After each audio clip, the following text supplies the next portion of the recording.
sasranta Mantre no porka khot ya pianga Ya gospel banyana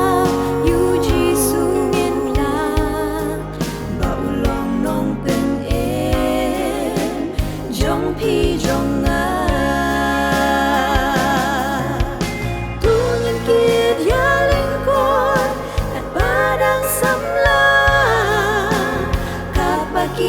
terpengki dang dang ha kumpuk ni ngin he ngin on smolwa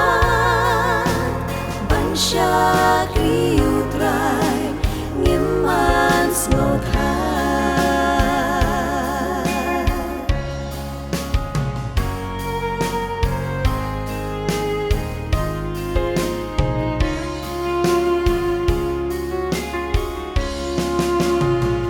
Samla Kristan tungin long ka jing shai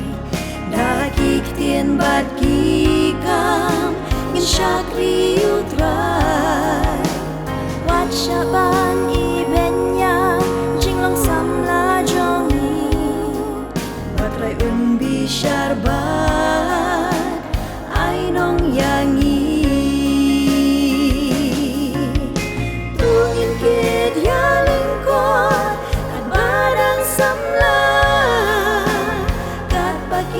terpengki dang dang ha kumpuk ni ngin her ngin on smolwa ban sha kriutrai ngiman smokha kumpuk ni ngin her ngin on smolwa ban sha kriutrai ngiman smokha